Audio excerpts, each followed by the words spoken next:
going on, Taurus? What are we going to start with today?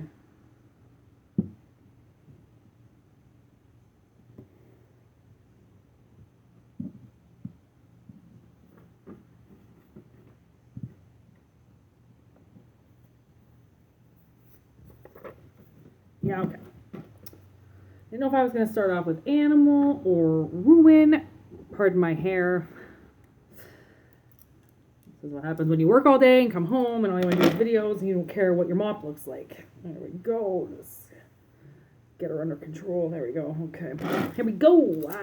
Taurus, Taurus, Taurus. Let's see what's going on.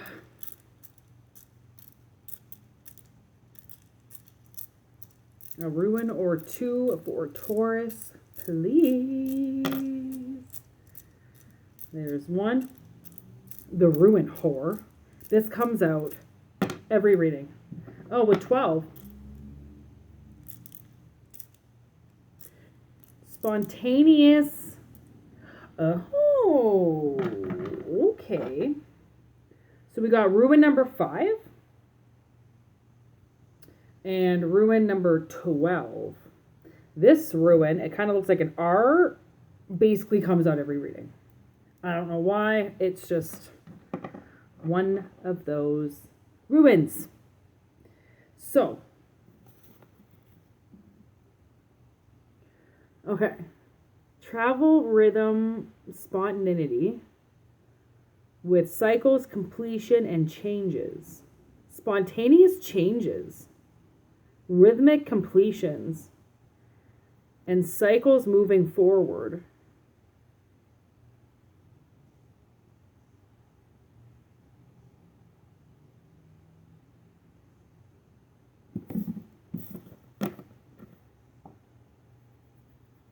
So I have this Bare Naked Ladies song in my head right now, and it's called Dirty Harry.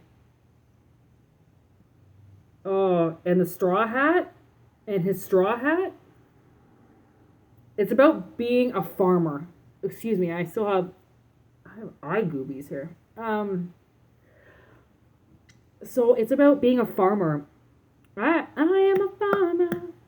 I work in the fields all day. So he wants to harvest. He wants to harvest for this woman. Because it's harvest season. Oh my gosh, it's such a funny song. Okay. So you might have, like, because cycles, what is this thing flying around my room? Oh, I killed it. Yeah, spontaneous death. Like, okay, so spontaneous movement forward, because I feel like this is the end of a harvest with the whole corn song in my head. Not that one. So spontaneous harvest. No, spontaneous. Okay, so money for the harvest changes. So I definitely feel like money's coming in from this last cycle, from whatever you did in this last cycle. And a cycle, I mean, it's hard to say how long a cycle is, but I feel like this cycle is 2 to 3 months old. So a season. So you would have started this cycle in the beginning of summer. So it's done. The rhythm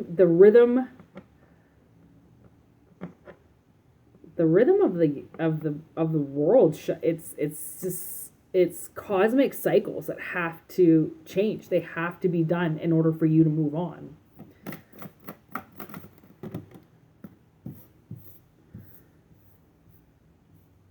Whoa.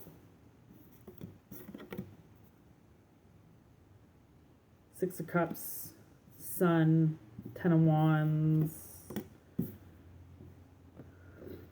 So we got the Ten of Wands with the Sun. So that's like kind of like a hard ending. Like it might have been a hard, like, would say like a hard, cold, hungry winter. It might have been a long, hot, hungry summer. And you're moving away from that because you might have maybe proven yourself. Sometimes you have to prove yourself, and not just to yourself. You have to prove yourself to other things. Now we have the Tower, Five of Pentacles, and the Five of Pentacles. That's the card of the long, hard winter, right? It's always usually two people outside of a church that are poor, and we got Ten of Swords. So two endings here: Wheel of Fortune and the Chariot. So this is why the Tower's coming in, because this Five of Pentacles, Ten of Swords, and the Wheel. The Wheel is what's allowing these cycles to be ending right now, so you can move forward, so something can move forward, because this and this is exactly what I just talked about with the long, hot, starving summer. Because a vulture only eats things that are dead, and they just pick it apart. Okay, they're bottom feeders. And the bear hibernates all winter, starving himself, basically. He has to eat, or she has to eat so much extra fat in the fall. If they don't get the salmon run, for the most part, a lot of bears don't survive, because salmon have the fat and the fatty acids that they need.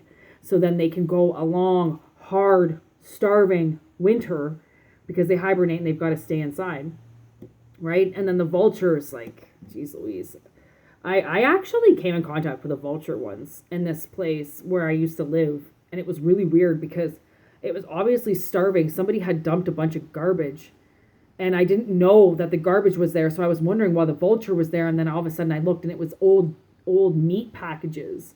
So this vulture was hanging out thinking that there was meat there. And I'm like, oh my God, you poor thing. Like, you think there's food there and there isn't. You can just smell it. So that could even be a message. Like, you thought that you were going to have food, but for the most part, maybe you could just smell the food. You never actually ate it. That's a big message. And then this Wheel comes in because you've starved enough. You've starved for long enough.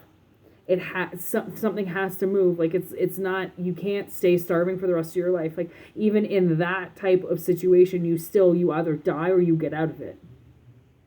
Right? There's not too much. You can't get any lower than starving. And you might have been homeless last winter or the winter before that. This Wheel, something's finally noticed. All the hard work that you've done. Because now maybe you're working, or maybe you've been working your ass off, and just so then you didn't go homeless, so then you don't lose your house, so then you don't, and the universe is going to acknowledge it, and that's what's going to turn now that, I mean, certain people in our universe have died. The energy changes from that feminine, bitchy energy to the masculine, I want to get things done kind of energy. And you obviously moved from the whiny female energy to the more I need to get it done masculine role. This has nothing to do with women, by the way. That's feminine, masculine energy. And you've moved up. So they know Tower comes down, and look at this. This Ten of Wands is staring right at the sun. Like that frog is staring right at that cheetah, almost face to face, the way that I had it lined up. And neither one of them have any problems, but that cheetah, is going to jump right over that frog. So whatever this sadness was that comes along with being poor, right? The sun now engulfs you. So huge cycles changing. No wonder we got those ruins. I've been trying to figure out really how to work ruins into the reading, and to be honest, these ruins I made myself. I went and I found these stones and in the mountains, and I asked each stone, like, do you want to work? Because I'm not just going to take you out of your atmosphere and put a fucking symbol on you and say you have to start working. Like, what if you're like, these things are alive as much as anything else is. A stone is alive. I had to ask these stones because I knew I would stop them from growing if I painted them, right? If I messed with their integrity, then they would stop growing, and I know to release them as soon as they don't want to be here anymore. It's just, I don't know really how we're going to be able to do it. I think I'll figure out my own way on how to release them, but so far these ruins have never done me wrong. I don't know if it's because I made them myself. I don't know if it's because of the love that I put into them or because I listen to them, but they don't do me wrong. Tarot's a little bit different. Tarot can just give you too many options sometimes, and it can cloud the reading sometimes if you bring in too much energy. But these ruins so far have been, it's 2 or 3 words for every ruin, but you can put it together pretty easily what they're trying to say. So I definitely feel like there's a spontaneous shift, and that's why we got the wheel. It is going a lot higher than you think, and whether you think you're moving forward or you're not, I would believe it or not, you actually are. And it's you might not believe me because of how hard you've had it, but it is going to get better. So anyways,